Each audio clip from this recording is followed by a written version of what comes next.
Hola, ¿cómo están? Espero que estén bien. Bueno, este capítulo de hoy se refiere al atentado que sufriera Simón Bolívar, el Libertador, la noche del 25 de septiembre de 1828 en Bogotá, mejor conocido en la historia como el atentado de la noche septembrina.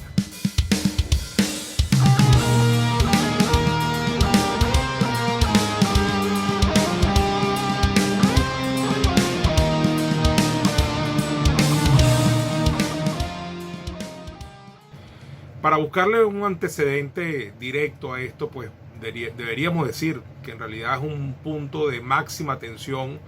en un conflicto que ya estaba en proceso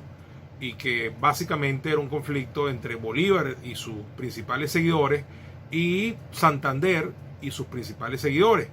ya que pues entre ellos las relaciones se habían deteriorado de manera continua y severa, y de hecho se habían prácticamente enfrentado, pero en el terreno de la política, meses antes en la llamada Convención de Ocaña.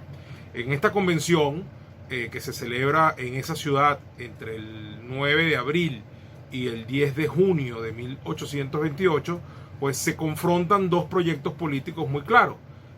Los seguidores del Libertador pues abogan por mantener el centralismo que ya se había consagrado en la Constitución de Cúcuta de 1821, mientras que los partidarios de Santander abogan por los esquemas federalistas que incluso ya habían existido en los departamentos que conformaban la República de Colombia de entonces, hoy conocida como Gran Colombia, que incluía los departamentos de Venezuela, Cundinamarca y Ecuador, como ya lo hemos dicho antes. Sin embargo, bueno, había mucho conflicto en eso, había muchas quejas con respecto al esquema centralista y la idea era reformar la Constitución. Sin embargo, la convención se acaba el 10 de junio, como ya hemos dicho, del año 28, ante la falta de acuerdo y ante el hecho de que el Libertador manda retirar sus delegados para evitar una posible derrota. Se rompe el quórum y esto lo que hace es agudizar el conflicto. Ya para ese momento se habían constituido en la Nueva Granada unas reuniones con un grupo que se hizo llamar la Sociedad Secreta Parlamental, mejor conocidas como la SSP, inspirada un poco en algunos modelos de la Revolución Francesa, ¿no? Ahí se reúnen pues algunos grupos liberales neogranadinos adversos a Bolívar, y empieza pues una conspiración, ¿no? Para el 27 de agosto de 1828, Bolívar asume mediante decreto la dictadura, que, insisto, es polémica y trajo no pocas consecuencias, y ese decreto también disuelve el Congreso y por supuesto le va a imprimir al gobierno de Bolívar un carácter férreo, y por supuesto es un régimen militar ante que cualquier otra cosa, ¿no? Muy bien. Lo cierto es que entonces, a principios de septiembre, esta sociedad secreta parlamentar decide asesinar a Bolívar. Y por ahí hay incluso un verso en el cual uno de los intelectuales que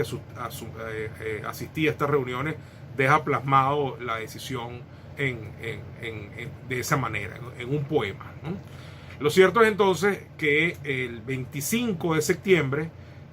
ingresan al Palacio Presidencial, o mejor conocido como Palacio de San Carlos, en Bogotá, 25 militares y 12 civiles,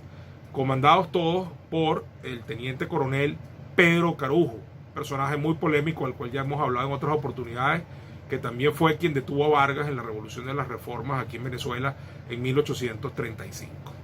Bueno, lo cierto es que Carujo, junto con los hombres, ingresan al palacio, dan muerte a los guardias del mismo, hieren también al joven Andrés Ibarra, asesinan al coronel William Ferguson, uno de los edecanes del Libertador, y finalmente llegan al cuarto donde Bolívar había estado hasta minutos antes con Manuelita Sáenz, que a pesar de que Bolívar toma el sable y la pistola para enfrentarse a los conspiradores, Manuela es quien lo convence de que se vaya por la ventana, que salte y se ponga a salvo, lo cual Bolívar hace. Y asistido por José Palacios, su fiel sirviente, que había sido su esclavo y Bolívar lo había liberado, pero se mantuvo a su lado hasta su muerte, pues lo pone en un lugar seguro. Al final el Libertador pasa la noche bajo un puente con los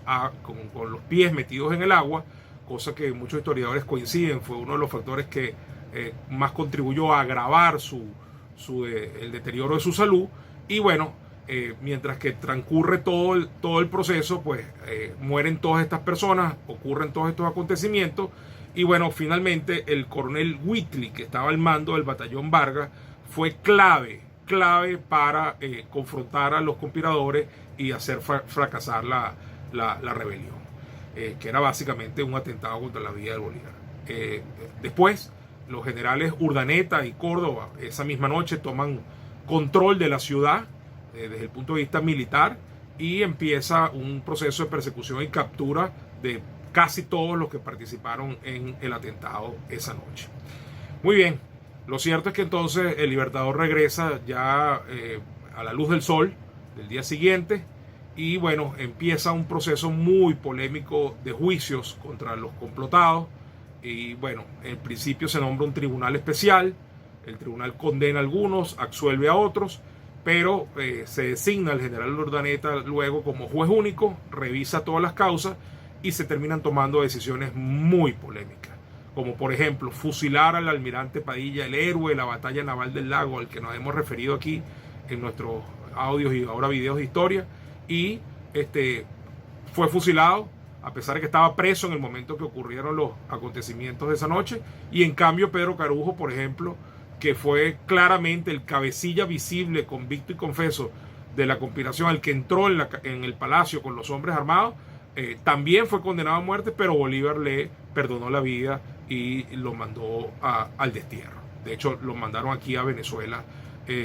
a Puerto Cabello. Y bueno, otra decisión fue que Santander también terminó estando implicado en el asunto, también fue condenado a muerte, pero Bolívar también prefirió perdonar la vida y mandarlo al destierro. Por último, la anécdota de cierre,